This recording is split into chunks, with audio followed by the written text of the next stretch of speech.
Hello दोस्तों, नमस्कार। मैं भी एक आप सभी का एक बार फिर से बहुत बहुत स्वागत करता हूं आपके अपने इस यूट्यूब परिवार में। तो साथियों, जैसा कि आरपीएफ कांस्टेबल एग्जाम 2025 की डेट अनाउंस हो चुकी है। एग्जाम शुरू हो रहा है 2 मार्च से लेकर 20 मार्च के बीच में। तो साथ ही आज 8 फरवरी है। तो आरपीएफ कांस्टेबल एग्जाम 2025 के लिए आपके पास 20 दिन यहाँ से बाकी है। तो बिल्कुल साथी, उसी को टारगेट करते हुए आज की सेशन में प्रैक्टिस सेट नंबर दूसरा हल करेंगे, जिसमें हम लोग टोटल 60 क्वेश्चन देखने वाले हैं और सही करने का टारगेट आज की सेशन में लगभग 35 क्वेश्चन रखेंगे। याद रखिए दोस्त, यदि आपको आरपीएफ कांस्टेबल में कट ऑफ के ऊपर जाना है तो भाई देखिए, जीके जीएस से सबसे अधिक 50 क्वेश्चन आपके पेपर में आएंगे, 35 क्वेश्चन रीजनिंग से रहेंगे, 35 क्वेश्चन मैथ से। टोटल 120 क्वेश्चन का आपका पेपर होने वाला है। तो याद रखिए दोस्त, इससे पहले लगभग एक हफ्ते पहले हम लोग इसका प्रैक्टिस सेट नंबर पहले को हल किया है। तो आज की सेशन में जो प्रैक्टिस सेट दूसरा होगा ना, इसमें दोस्त आपको हिस्ट्री मिलेगा, पॉलिटी मिलेगा, इकोनॉमिक्स मिलेगा, साइंस, फिजिक्स, केमिस्ट्री, तीनों टॉपिक साथ ही आपका पूरा कॉम्बिनेशन होने वाला है। जैसा आप आरपीएफ कांस्टेबल एग्जाम में सवाल आते हैं बिल्कुल सेम साथी, वैसा प्रश्न आज की सेशन में हम लोग हल करेंगे। ओके दोस्त, तो देखिए डेली क्लास आपको सुबह 8 बजे मिलेगी और 11:30 AM पे, और शाम को 4 PM पे, और शाम को 7 PM पे। ये चारों class RPF plus railway group D exam 2025 की है। ओके, तो आप लोग साथ ही नोटिफिकेशन जरूर ऑन करेंगे। तो चलिए आज का प्रैक्टिस सेट नंबर दूसरे का पहला प्रश्न देखते हैं। तो देखिए दोस्त, 1976 के 42वें संशोधन में कौन से दो शब्द को प्रस्तावना में जोड़ा गया? तो दोस्त 1976 के 42वें संविधान संशोधन में दो शब्द को प्रस्तावना में जोड़ा गया था। एक देखिए समाजवादी था और एक पंथ निरपेक्ष था। यानी पहले का हम लोग का ए ऑप्शन क्या हो जाएगा? बिल्कुल करेक्ट आंसर हो जाएंगे। ओके, चलिए नेक्स्ट नंबर देखिए दोस्त, क्वेश्चन नंबर 2। निम्नलिखित में से कौन राष्ट्रपति के प्रसाद पर्यंत अपना पद धारण करता है? तो कौन राष्ट्रपति के प्रसाद पर्यंत अपना पद धारण करता है? तो साथ ही याद रखिए भारत के महान्यायवादी हैं। तो डी ऑप्शन क्या बनेंगे इस सवाल का? बिल्कुल राइट आंसर हो जाएंगे। और साथ ही आप लोग हर एक प्रश्न का एनालिसिस भी करेंगे कि आपके पेपर में कैसे कैसे प्रश्न पूछे जा सकते इस बार।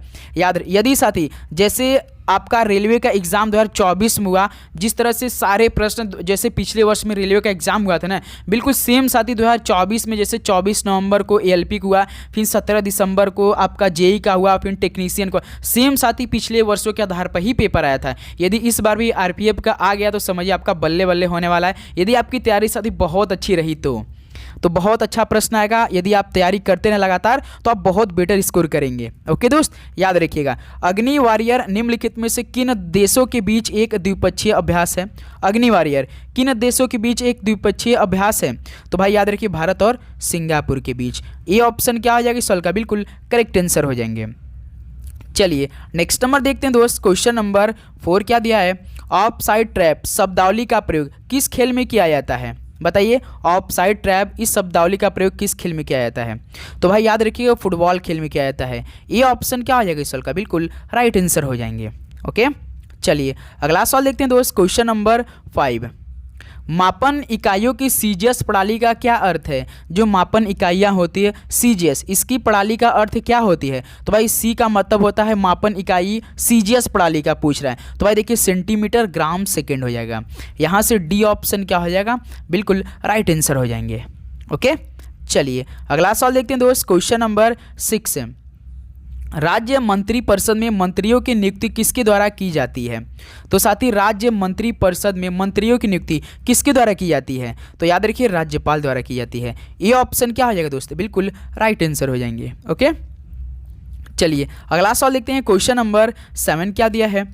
भारत के संविधान में पंचवर्षीय योजनाओं की अवधारणा किस देश के संविधान से ली गई है?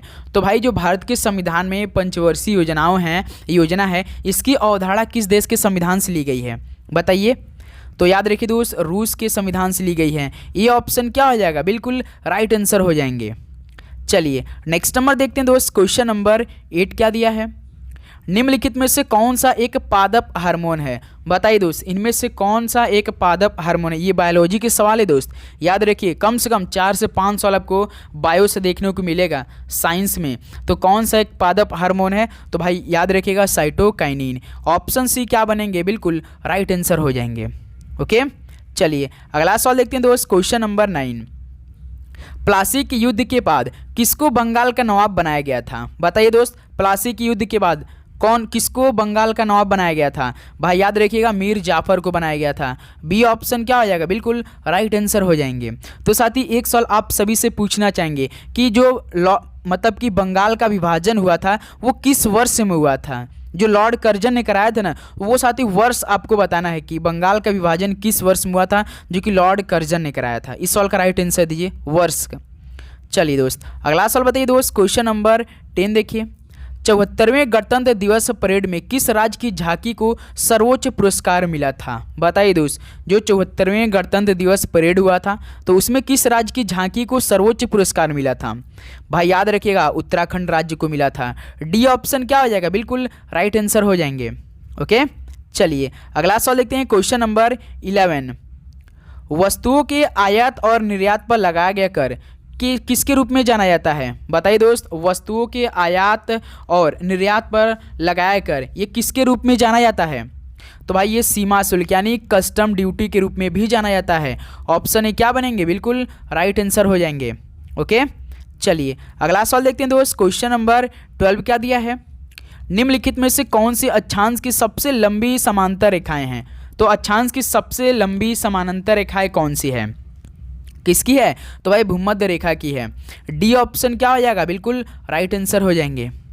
चलिए नेक्स्ट नंबर देखिए दोस्त, क्वेश्चन नंबर 13 क्या दिया है? गुलाम वंश के किस शासक ने अपनी राजधानी लाहौर से दिल्ली स्थानांतरित कर दी थी? ये सवाल तो हमने अपने कम्युनिटी पोस्ट में पूछा है। देखिए वहाँ पर कितने ऐसे हमारे भाई लोग हैं कि जो कि सही परसेंटेज सवाल दिया है उसका राइट आंसर। बताइए, गुलाम वंश के किस शासक ने अपनी राजधानी लाहौर से दिल्ली स्थानांतरित कर दी थी? तो दोस्त याद रखिए, इल्तुतमिश ने किया था। ए ऑप्शन क्या हो जाएगा इस सवाल का? बिल्कुल राइट आंसर हो जाएंगे। ओके, चलिए अगला सवाल देखते हैं दोस्त, क्वेश्चन नंबर 14। ऑपरेशन खात्मा नामक एक नई पुस्तक किसके द्वारा लिखी गई है? ऑपरेशन खात्मा नामक एक नई पुस्तक है, ये किसके द्वारा लिखी गई है? तो दोस्त याद रखिएगा, आरसी गंजू द्वारा और अश्विनी भटनागर द्वारा, यानी दोनों हो जाएगा। ए और बी आपका बिल्कुल राइट आंसर हो जाएंगे। ओके, चलिए अगला सवाल देखते हैं दोस्त, क्वेश्चन नंबर 15। निम्नलिखित में से किस ग्रह को पृथ्वी का जुड़वा ग्रह भी कहा जाता है? बताइए दोस्त, किस ग्रह को पृथ्वी का जुड़वा ग्रह भी कहा जाता है? तो सर जी शुक्र को कहा जाता है। ऑप्शन बी क्या हो जाएगा? बिल्कुल राइट आंसर हो जाएगा। सांझ का और भोर का तारा किसे बोलते हैं? शुक्र को ही बोलते हैं। सबसे चमकीला ग्रह शुक्र को ही बोलते हैं, ये बात याद रखिएगा। बी ऑप्शन इस सवाल का बिल्कुल राइट आंसर हो जाएंगे। नेक्स्ट नंबर देखिए दोस्त, क्वेश्चन नंबर 16। ज्ञानपीठ पुरस्कार निम्नलिखित में से किस क्षेत्र में उत्कृष्टता के लिए दिया जाता है? तो दोस्त ज्ञानपीठ पुरस्कार को किस क्षेत्र में उत्कृष्टता के लिए दिया जाता है? बताइए। तो सर जी साहित्य के लिए दिया जाता है। ऑप्शन सी क्या हो रहे हैं यहाँ से? बिल्कुल राइट आंसर हो जाएंगे। तो साथ ही उम्मीद करूँगा आपको हर एक प्रश्न काफ़ी अच्छी तरीके से समझ में आ रहे होंगे और भाई आप याद भी कर रहे होंगे साथ में, क्योंकि एग्ज़ाम अब बिल्कुल सर पे है। 20 दिन बाकी है। 20 दिन कैसे बीतेगा भाई आप देखते रहिए। बस अपनी तैयारी को जोरदार रखिए दोस्त। मैथ, रीजनिंग, जीके, जीएस पढ़ते रहिए, बहुत बेटर स्कोर करेंगे आप अपने पेपर में। क्योंकि देखिए आरपीएफ का ज़्यादा कठिन पेपर नहीं आता है। एक बात हमेशा याद रखिए दोस्त, इस बार लगभग 50 लाख से ज़्यादा अधिक फॉर्म अप्लाई हुआ है। तो हड़प्पा सभ्यता की खोज किस वर्ष में हुई थी? ये सवाल तो होमवर्क देने लायक है आपके लिए। हड़प्पा सभ्यता की खोज किस वर्ष में हुई थी? इस सवाल का राइट आंसर कमेंट बॉक्स में बताइए आप सभी लोग। ओके, चलिए नेक्स्ट नंबर देखिए दोस्त, क्वेश्चन नंबर 18। निम्नलिखित में से किस देश में पद्मा नदी बहती है? तो साथी किस देश में पद्मा नदी बहती है?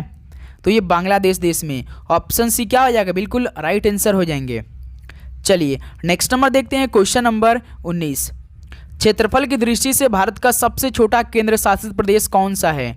तो क्षेत्रफल की दृष्टि से भारत का सबसे छोटा केंद्र शासित प्रदेश तो सर जी लक्षद्वीप है। यहाँ से ऑप्शन सी क्या बनेंगे? बिल्कुल राइट आंसर हो जाएंगे। चलिए अगला सवाल देखते हैं दोस्त, क्वेश्चन नंबर 20 बताइए। मानव शरीर की सबसे लंबी हड्डी कौन सी है? तो इस बार टारगेट हम 20 दिनों के लिए क्या रखेंगे? कम समय में अधिक क्वेश्चन करने का प्रयास करेंगे। तो साथ ही आप टाइम को मेंटेन करके चलेंगे, क्लास में साथ देंगे और हर एक प्रश्न याद भी करेंगे। ओके, तो मानव शरीर की सबसे लंबी हड्डी कौन सी होती है? तो उर्विका अस्थि होती है। डी ऑप्शन क्या हो जाएगा? बिल्कुल राइट आंसर हो जाएंगे। चलिए अगला सवाल देखते हैं, क्वेश्चन नंबर 21। कर्क रेखा निम्नलिखित में से किस भारतीय राज्य से नहीं गुजरती है? जो कर्क रेखा है ये किस भारतीय राज्य से नहीं गुजरती है? तो ये सर जी असम राज्य से। बी ऑप्शन क्या हो जाएगा दोस्त? बिल्कुल राइट आंसर हो जाएंगे। चलिए अगला सवाल बताइए दोस्त, क्वेश्चन नंबर 22 क्या दिया है? चौरी चौरा कांड किस वर्ष में हुआ था? बताइए, चौरी चौरा कांड किस वर्ष में हुआ था? चौरी चौरा कांड कहाँ पर हुआ था? तो सर जी उत्तर प्रदेश राज्य में हुआ था। डायरेक्ट आपसे सवाल पूछेगा कि जो आपका चौरी चौरा स्थान है किस राज्य में स्थित है, तो उत्तर प्रदेश में स्थित है। तो भाई 1922 में हुआ था। बी ऑप्शन क्या हो जाएगा? बिल्कुल राइट आंसर हो जाएंगे। ओके, चलिए नेक्स्ट नंबर देखिए दोस्त, क्वेश्चन नंबर 23। भारतीय संविधान का अनुच्छेद 338 किससे संबंधित है? तो सर जी भारतीय संविधान का आर्टिकल 338 ये किससे रिलेट करता है? इसमें क्या वर्णन है, किससे संबंधित है? तो राष्ट्रीय अनुसूचित जाति आयोग और अनुसूचित जनजाति से है। यानी ये ऑप्शन आपका दोस्त क्या बनेगा? बिल्कुल राइट आंसर हो जाएंगे। ओके, चलिए नेक्स्ट नंबर देखिए दोस्त, क्वेश्चन नंबर 24। विलियम जोन्स कप निम्नलिखित में से किस खेल से संबंधित है? बताइए दोस्त, विलियम जोन्स कप किस खेल से संबंधित है? तो सर जी बास्केटबॉल से है। ऑप्शन सी क्या बनेंगे? बिल्कुल राइट आंसर हो जाएंगे। ओके, चलिए अगला सवाल देखते हैं दोस्त, क्वेश्चन नंबर 25 क्या दिया है? सचिन तेंदुलकर ने अपना 100वां शतक किस देश के खिलाफ बनाया था? मोस्ट इंपॉर्टेंट सवाल है भाई ये आपके परीक्षा के लिए। सचिन तेंदुलकर ने अपना 100वां शतक किस देश के खिलाफ बनाया था? तो सर जी शेरे बांग्ला स्टेडियम बांग्लादेश के खिलाफ बनाया था। मोस्ट इंपॉर्टेंट सवाल आपके पेपर में जरूर आने वाला है सवाल। तो चलिए दोस्त अगला सवाल देखते हैं, क्वेश्चन नंबर 26 बताइए। बिना बुझे चूने का रासायनिक सूत्र क्या होता है? बिना बुझे चूने का रासायनिक सूत्र क्या होता है? तो सर जी कैल्शियम ऑक्साइड होता है, यानी CaO होता है। ऑप्शन आपका क्या हो जाएगा दोस्त? ए ऑप्शन बिल्कुल राइट आंसर हो जाएंगे। चलिए नेक्स्ट नंबर देखते हैं दोस्त, क्वेश्चन नंबर 27। भारत 2020 पुस्तक किसके द्वारा लिखी गई है? तो साथ ही जो भारत 2020 पुस्तक है ये किसके द्वारा लिखी गई है? इसकी पुस्तक की मतलब लेखक कौन है भारत 2020 के?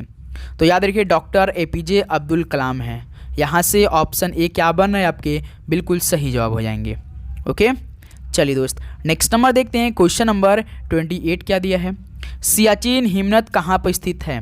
तो सर जी सियाचिन हिमनद कहाँ पर स्थित है? तो याद रखिए नुब्रा घाटी के उत्तर में स्थित है। यहाँ से दोस्त डी ऑप्शन क्या बन रहा है आपके? बिल्कुल करेक्ट ऑप्शन हो जाएंगे। कोई दिक्कत? तो साथ ही आप लोग चैनल पे नए हैं तो सब्सक्राइब करके यार नोटिफिकेशन जरूर ऑन करेंगे, क्योंकि लगातार आपको क्लास इसी शेड्यूल पे मिलेगी जो हमने आपकी शुरुआत में क्लास की टाइमिंग बताया है। और अपने दोस्तों में शेयर जरूर कीजिएगा, नोटिफिकेशन ऑन कर लेंगे आप लोग। ओके दोस्त नेक्स्ट नंबर देखिए, क्वेश्चन नंबर 29। भारतीय राष्ट्रीय कांग्रेस के किस अधिवेशन में वंदे मातरम पहली बार गाया गया था? बताइए भारतीय राष्ट्रीय कांग्रेस के किस अधिवेशन में वंदे मातरम पहली बार गाया गया था? तो सर जी जो 1896 का कलकत्ता में हुआ था दोस्त। इसी में क्या गया था? पहली बार वंदे मातरम को गाया गया था, यानी 1896 कलकत्ता के अधिवेशन में। यानी ए ऑप्शन क्या हो जाएंगे? बिल्कुल राइट आंसर हो जाएंगे। चलिए दोस्त अगला सवाल देखते हैं, क्वेश्चन नंबर 30। मलेरिया और कालाजार निम्न में से किसके कारण होता है? तो मलेरिया और कालाजार किसके कारण होता है दोस्त? याद रखिए प्रोटोजुआ कारण है, यानी ऑप्शन सी क्या हो जाएंगे? बिल्कुल राइट आंसर हो जाएंगे। ओके, चलिए नेक्स्ट अगला बताइए, क्वेश्चन नंबर 31। भारत में संयुक्त राष्ट्र संघ के कितने संगठन हैं? भारत में संयुक्त राष्ट्र संघ के कितने संगठन हैं? तो साथ ही याद रखिए 26 संगठन है संयुक्त राष्ट्र संघ के, यानी डी ऑप्शन क्या बनेंगे? बिल्कुल राइट आंसर हो जाएंगे। चलिए दोस्त अगला सवाल देखते हैं, क्वेश्चन नंबर 32। निम्नलिखित में से कौन हिंदुस्तान रिपब्लिक एसोसिएशन संस्थापकों में से एक थे? बताइए दोस्त इनमें से कौन हिंदुस्तान रिपब्लिकन एसोसिएशन संस्थापकों में से एक थे? तो सर जी राम प्रसाद बिस्मिल थे, यानी बी ऑप्शन क्या बन रहे दोस्त आपके? बिल्कुल राइट आंसर हो जाएंगे। ओके, चलिए अगला सवाल देखते हैं दोस्त, क्वेश्चन नंबर 33। भारत में शासन के स्वरूप का वर्णन करने के लिए संविधान की प्रस्तावना में निम्नलिखित में किस वाक्यांश का प्रयोग नहीं किया गया है? तो भारत में शासन के स्वरूप का वर्णन करने के लिए संविधान की प्रस्तावना में किस वाक्यांश का प्रयोग नहीं किया गया है? तो भाई संघीय शब्द का प्रयोग नहीं किया गया है। ये ऑप्शन यहाँ से क्या बन रहे हैं आपके दोस्त? बिल्कुल राइट आंसर बन जाएंगे। ओके दोस्त, कोई भी दोस्त आपके मन में इसमें डाउट चल रही तो कमेंट बॉक्स में जरूर बताइएगा। ओके, चलिए अगला सवाल देखते हैं दोस्त, क्वेश्चन नंबर 34 क्या दिया है? युद्ध काल में सर्वोच्च वीरता पुरस्कार कौन सा है? जब युद्ध होता है तो दोस्त उसमें सर्वोच्च वीरता पुरस्कार कौन प्रदान किया जाता है? कौन सा, उसका नाम क्या है? तो सर जी परमवीर चक्र है। मोस्ट इंपॉर्टेंट सवाल बनेंगे साथी, याद रखिएगा। चलिए अगला सवाल देखते हैं दोस्त, क्वेश्चन नंबर 35 क्या दिया है? दूसरे आवर्त के तत्वों को किस रूप में जाना जाता है? बताइए दूसरे आवर्त के तत्वों को किस रूप में जाना जाता है? तो भाई याद रखिए सेतु तत्व के रूप में। ऑप्शन भी क्या बन रहे हैं? बिल्कुल राइट आंसर हो जाएंगे। ओके, चलिए नेक्स्ट अगला सवाल देखते हैं दोस्त। क्वेश्चन नंबर 36 क्या दिया है? भारत में किस गवर्नर जनरल के शासनकाल में रेलवे लाइन की स्थापना की गई थी? बताइए दोस्त, भारत में किस गवर्नर जनरल के शासनकाल में रेलवे लाइन की स्थापना की गई थी? भाई याद रखिए लॉर्ड डलहौजी के समय। ऑप्शन सी क्या बनेगा यहाँ से आपका? बिल्कुल राइट आंसर हो जाएंगे। ओके, चलिए नेक्स्ट नंबर देखिए दोस्त। क्वेश्चन नंबर 37, निम्नलिखित में से कौन मसौदा समिति का सदस्य नहीं था? जब भाई मसौदा समिति का सदस्य मतलब कि हुआ था तो उसमें से एक सदस्य इसमें नहीं है, वो कौन नहीं थे? देखिए सैयद मोहम्मद सादुल्ला तो थे, माधव राय थे, कृष्णाचारी थे, लेकिन सरदार पटेल जी नहीं थे। तो डी ऑप्शन क्या बनेंगे? बिल्कुल राइट आंसर हो जाएंगे। ओके दोस्त, चलिए अगला सवाल देखते हैं। क्वेश्चन नंबर 38 साथी क्या दिया है? निम्नलिखित में से कौन सी नदी धुआंधार जलप्रपात में गिरती है? तो भाई इनमें से ऐसी कौन सी नदी है जो कि धुआंधार जलप्रपात में गिरती है? तो सर जी नर्मदा नदी है। ये ऑप्शन क्या बनेंगे? बिल्कुल राइट आंसर हो जाएंगे। ओके, चलिए नेक्स्ट नंबर देखिए दोस्त। क्वेश्चन नंबर 39, कौन सा पुल असम के डिब्रूगढ़ को अरुणाचल प्रदेश में पासीघाट से जोड़ता है? तो कौन सा पुल असम के डिब्रूगढ़ को अरुणाचल प्रदेश में पासीघाट से जोड़ता है? बताइए। तो भाई याद रखिए बोगीबील जोड़ता है। बी ऑप्शन क्या बनेंगे? बिल्कुल राइट आंसर हो जाएंगे। ओके, चलिए नेक्स्ट नंबर देखिए दोस्त। क्वेश्चन नंबर 40 क्या दिया है? किसको राजीव गांधी खेल रत्न पुरस्कार के सबसे कम उम्र के प्राप्त करता है? तो दोस्त कौन राजीव गांधी खेल रत्न पुरस्कार के सबसे कम उम्र के प्राप्त करता है? तो याद रखिए अभिनव बिंद्रा हैं। तो दोस्त यहाँ से डी ऑप्शन आपके क्या बन रहे हैं? बिल्कुल राइट आंसर हो जाएंगे। ओके, चलिए नेक्स्ट नंबर देखिए दोस्त। क्वेश्चन नंबर 41 क्या दिया है? महात्मा गांधी नई श्रृंखला के 20 रुपए के नोट के पीछे कौन सी तस्वीर है? जो साथी इस समय मतलब कि 20 रुपए की नई नोट आई है ना, आप देखेंगे थोड़ा सा ग्रीन कलर का, थोड़ा सा पीला है, तो इस समय उसके पीछे कौन सी तस्वीर है? किसकी तस्वीर है? तो एलोरा की गुफाएं की तस्वीर है, यानी बी ऑप्शन क्या हो जाएगा? बिल्कुल राइट आंसर हो जाएंगे। ओके, चलिए नेक्स्ट नंबर देखिए दोस्त। क्वेश्चन नंबर 42, स्वर्ण क्रांति किससे संबंधित है? भाई स्वर्ण क्रांति किससे संबंधित है? तो याद रखिए बागवानी और शहद से संबंधित है। डी ऑप्शन क्या हो जाएगा आपका? बिल्कुल राइट आंसर हो जाएंगे। ओके, चलिए अगला बताइए। क्वेश्चन नंबर दोस्त 43, त्वेसा मलिक एक भारतीय कौन से खिलाड़ी हैं? बताइए त्वेसा मलिक एक भारतीय जो खिलाड़ी हैं ये किस खेल से संबंधित है? त्वेसा मलिक तो याद रखिए गोल्फ से। बी ऑप्शन क्या हो जाएगा? बिल्कुल राइट आंसर हो जाएंगे। ओके, चलिए नेक्स्ट अगला सवाल देखते हैं दोस्त। क्वेश्चन नंबर 44 क्या दिया है? भारतीय सेना ने गोवा को पुर्तगालियों से कब मुक्त कराया और इसे केंद्र शासित प्रदेश घोषित किया? तो साथ ही भारतीय सेना ने गोवा को देखिए पुर्तगालियों से मुक्त कराया और इसे केंद्र शासित प्रदेश भी घोषित कर दिया था। तो 1961 में कराया था। बी ऑप्शन क्या हो जाएंगे? बिल्कुल राइट आंसर हो जाएंगे। ओके, चलिए नेक्स्ट नंबर देखिए दोस्त। क्वेश्चन नंबर 45, कपिल देव की आत्मकथा का नाम क्या है? बताइए कपिल देव की आत्मकथा का नाम क्या है? तो भाई याद रखिए स्ट्रेट फ्रॉम द हार्ट। तो इनमें से साथी आप बताइए कि सचिन तेंदुलकर जी की आत्मकथा कौन है? इन्हीं 4 ऑप्शन में से है, बताइए कौन सी है? आप लोग फटाफट बताइए। ओके, चलिए नेक्स्ट नंबर देखिए दोस्त। क्वेश्चन नंबर 46 क्या दिया है? रुपिंदर पाल सिंह ने अंतर्राष्ट्रीय खेल से संन्यास की घोषणा की थी, वह किस खेल से जुड़े हैं? रुपिंदर पाल सिंह ने अंतर्राष्ट्रीय खेल से संन्यास ले लिया है, जो कि साथी वह हॉकी खेल से संबंधित रखते थे। बी ऑप्शन क्या बनेंगे? बिल्कुल राइट आंसर हो जाएंगे। ओके दोस्त, चलिए अगला सवाल देखते हैं। क्वेश्चन नंबर 47 क्या दिया है? निम्नलिखित में से कौन सी पुस्तक भारतीय मुक्केबाजी मैरी कॉम की आत्मकथा है? तो दोस्त इनमें से कौन सी पुस्तक भारतीय मुक्केबाज मैरी कॉम की आत्मकथा है? मोस्ट इंपॉर्टेंट सवाल है भाई।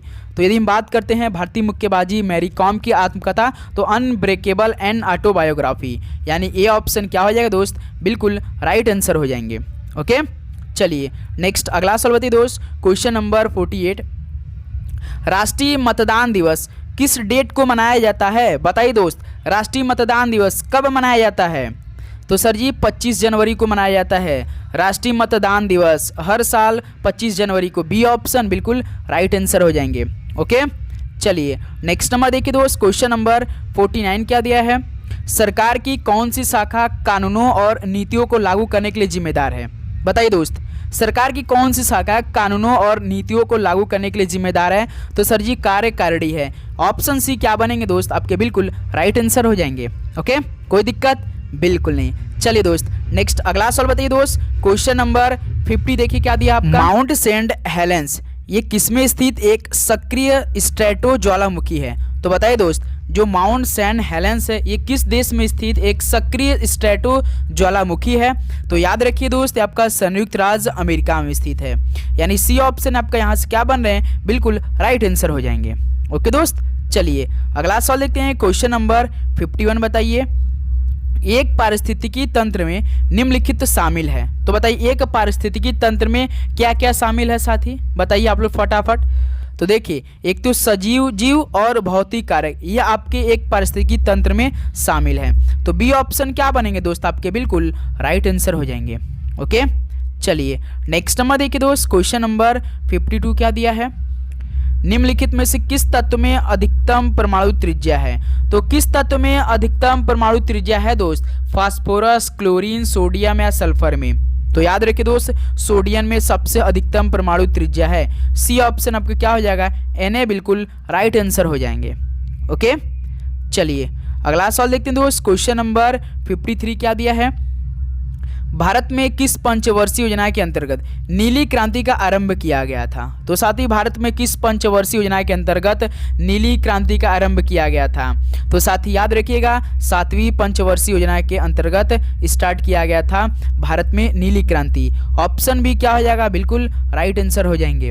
ओके, चलिए नेक्स्ट अगला सवाल बताइए दोस्त, क्वेश्चन नंबर 54 क्या दिया है, संविधान के किस संशोधन ने वस्तु एवं सेवा कर जीएसटी पेश किया? तो भाई देखिए, भारत में 2017 में लागू किया गया था जीएसटी, जो कि संविधान के किस संशोधन ने वस्तु एवं सेवा के यानी जीएसटी गुड सर्विस टैक्सेस पेश किया था? तो याद रखिए, जो 101वां संविधान संशोधन अधिनियम 2016 में हुआ था, इसमें दोस्त सी ऑप्शन क्या हो जाएंगे? बिल्कुल राइट आंसर हो जाएंगे।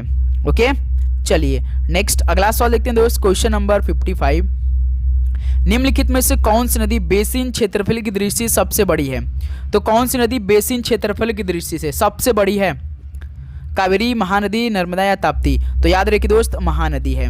बी ऑप्शन क्या हो जाएंगे? बिल्कुल राइट आंसर हो जाएंगे। ओके, चलिए नेक्स्ट नंबर देखिए दोस्त, क्वेश्चन नंबर 56 क्या दिया है, भारत के उपराष्ट्रपति को कितने वर्ष की अवधि के लिए चुना जाता है? भाई बताइए, भारत के उपराष्ट्रपति को कितने वर्ष की अवधि के लिए चुना जाता है? तो याद रखिए 5 वर्ष की अवधि के लिए। ऑप्शन भी क्या बनेंगे? बिल्कुल राइट आंसर हो जाएंगे। तो साथ ही एक सवाल आप सभी पूछना चाहेंगे कि वर्तमान में भारत के उपराष्ट्रपति इस समय कौन है? एक भी साथी टॉपिक आप पढ़िएगा, ये वाला भी टॉपिक पढ़िएगा, वर्तमान में कौन क्या है, आपसे एक आध सवाल इससे भी पूछ सकता है पेपर में। ओके, तो पूरा क्लियर करके जाइएगा।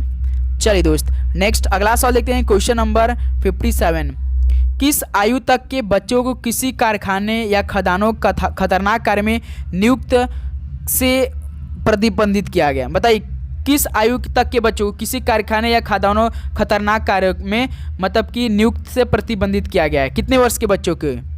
भाई याद रखिए 14 वर्ष के बच्चों के लिए। सी ऑप्शन क्या हो जाएगा? बिल्कुल राइट आंसर हो जाएंगे। ओके, चलिए नेक्स्ट नंबर देखते हैं दोस्त, क्वेश्चन नंबर 58 क्या दिया है, राजीव गांधी खेल रत्न पुरस्कार की स्थापना किस वर्ष हुई थी? बताइए, राजीव गांधी खेल रत्न पुरस्कार की स्थापना किस वर्ष हुई थी? भाई 1991-92 में हुई थी, यानी ए ऑप्शन क्या आ जाएगा आपका?